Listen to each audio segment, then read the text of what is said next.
you've said the 2020s are going to see a collapse in many categories.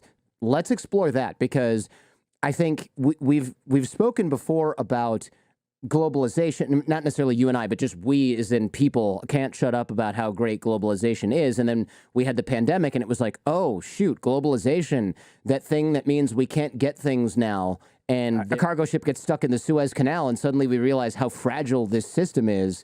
And it sounds so fragile that it's hard to believe how fragile it actually is. And none of us are looking at shipping. I've done shows on shipping and it's like, it's the Wild West. Only if things break, the entire world is totally screwed. I don't think it's quite that positive. No, quite that. Okay, gotcha.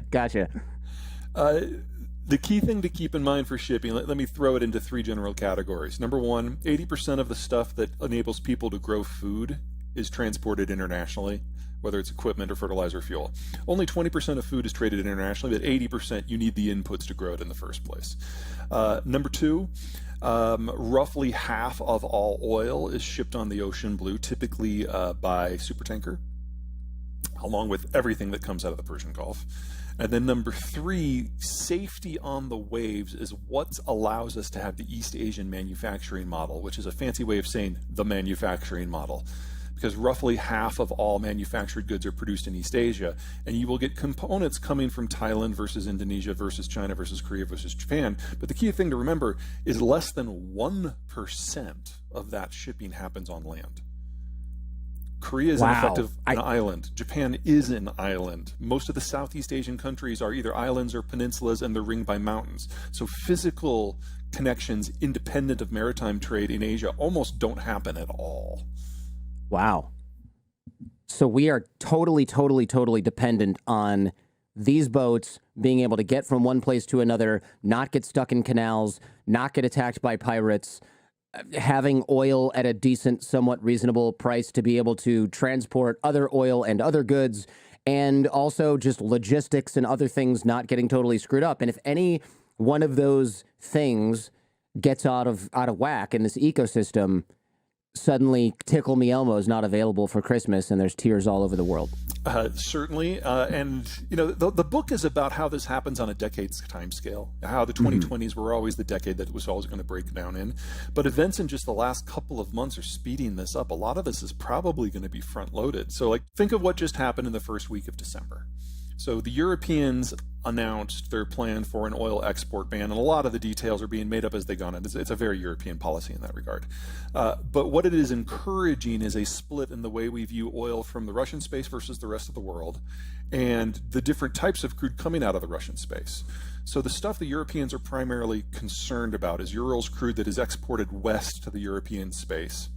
And that can only be sold for $60 or less now. And that's affecting insurance and shipping rates and the type of vessels that go in. And we saw over the course of the last 2 years how disruptions in simply the type of vessel being available can generate supply chain snarls. So now we're doing this with energy. But there's also a crude grade that exports to the Pacific that doesn't touch the European space at all, that trades differently.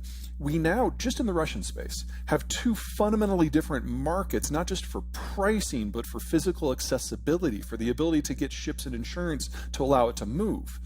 One of the reasons why the world has been so stable, air quotes stable, since 1945, is there's been one oil price. Now, it's modified by the length of the journey or the quality of the crude, but there's one oil price and everything is safe. The Europeans have now created a system where a lot of countries in Europe are now going to have a vested interest in interfering with Russian exports west.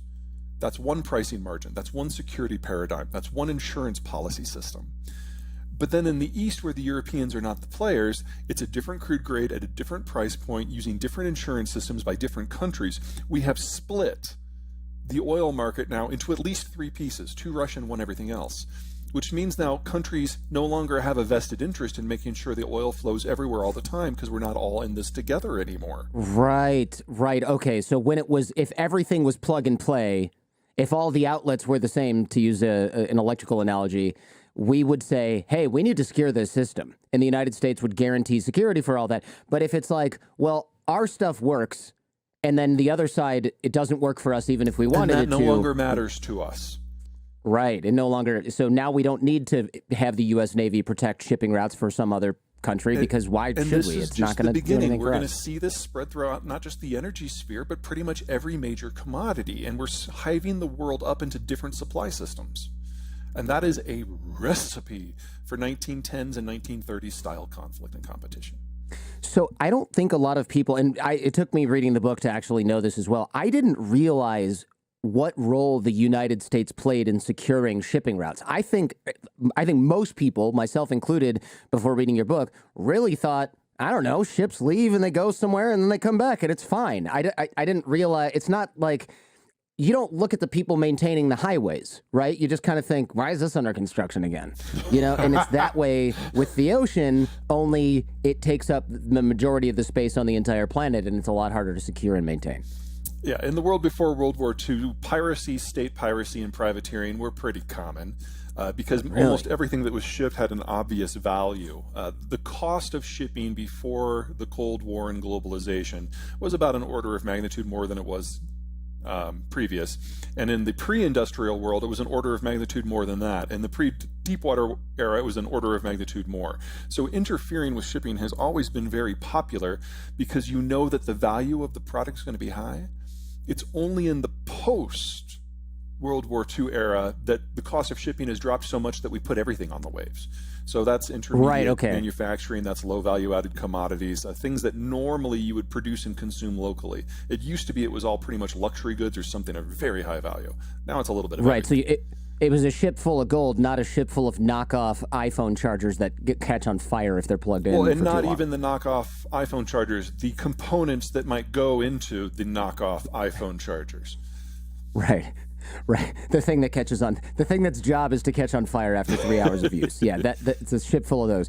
So that was surprising to me, right? Because the United States is securing, or I guess is still securing all of these trade routes for the most part. We're kind of in this soft moment in history where everyone's holding their breath and wondering if the next time there's an incident, the U.S. is going to intervene or not. And I'd argue that the answer is no. Part of this is political. The Biden administration is the most populist administration we have ever had, more so than Trump. Basically, it feels like on trade policy, the Biden administration is going through Trump's tweets and picking them out one at a time and expanding them into position papers and putting them into policy and running a really good grammar scrubber over it. And we're basically getting the second Trump administration right now from a trade point of view.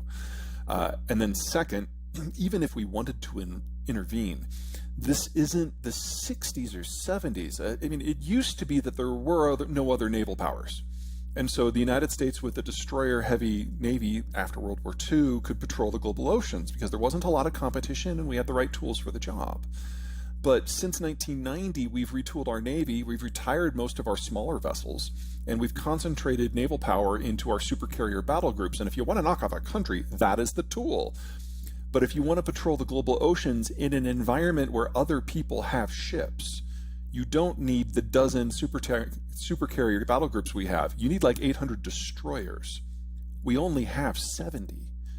So even if we wanted to be the global policeman and patrol the waves, we no longer have the physical capacity to do it. Now, that sounds bad, and it is, but keep this in mind. The United States is the least maritime trade-dependent country in the world. Only 12% of our GDP is from trade. About half of that is NAFTA. So we're not the ones who suffer if global trade breaks down. China's at the top of that list. Europe is a close second. China's at the top of the list, you said? Yeah, China utterly lacks the naval capacity to project power more than about 1,000 miles from its coast. And it is completely dependent upon resource access and market access in countries that are half a world away. Right, I see. So, and if you look at a map, which I've done a lot of recently, especially when reading your book, because I'm thinking, wait, which way does this go? You look at China and you go, oh, they have great access to Russia. Okay, except you have to go over this huge amount of nothing and tundra to get to what I assume is not really a great market, because it's the Russian economy before the Ukraine conflict was what, the size of Italy? So not really what China needs to feed the I was going to say feed the dragon. It sounds a little bit weird. Maybe I'm going to get canceled for that. But you need a bigger market. You need to get to Europe. You need to get to the United States. You can't do that over land. You need to do it with ships. If China can't really get even around the corner to Vietnam or much further than that, they've got a big problem. And the Vietnamese hate them. So yes. Yeah, there's that too. Yeah, they've got other problems too. But one of the problems is they have an aircraft carrier that looks like it's made out of cardboard and everything on it is hidden, which is not really a good sign for them actually having an aircraft carrier. Quite that bad. Now the Chinese currently have 3 aircraft carriers floating. The first one used to be a casino that they converted. They will never claim that is an actual casino. An actual casino in Ukraine. Yeah, they will never claim that it is combat capable. They just bought it from Ukraine to refurbish it so they could learn how it works. Their second one is a clone of the one that used to be the casino. The one that used to be the casino used to be a Russian carrier. They called it the Kuzanov, by the way, and the Soviets thought it was a disaster. During Soviet times, with Soviet resources, it just kind of caught on fire from time to time. Okay. Anyway, so the Chinese do not claim that these 2 will ever be combat capable. They're training for their engineers more than anything else. And they do have a third one that they're going through sea trials right now. And it is a larger carrier that they actually designed themselves. But again, it's a prototype. They don't view it as anything other than a test bed. So they might get their first carrier in 2027. Okay. And then even then, I mean, they probably have a lot of ground to catch up on in terms of making something like that work. A floating city airport. Yeah, with, it's a lot more difficult than rocket science. Yeah, multiple rockets on multiple vehicles, and you got to keep the thing running with a nuclear propulsion system and all that kind of stuff. You write in the book about the geography of success, right? Old-time European countries had this. The United States seems to be in a good position with this. It's kind of like the opposite of China having water on one side, mountains, tundra, Russia, et cetera, on the other side, and having to go through Central Asia to get anything done. Well, let's do the comparison here. So you've got the greater Midwest, which is the world's largest single chunk of arable land in the world, high agricultural productivity. It's directly overlain by the greater Mississippi system, which is the largest natural transport network in the world. And if you compare a modern superhighway system like the American interstate system to moving things by water, the cost of operation is about 1/12 to do it by water versus land. So we've got the best waterway network on the best bulk production zone. We've got more port potential on just the east coast of the United States than the rest of the world combined. The internal waterway network is bigger than all of the internal waterway networks of the rest of the world combined. Really?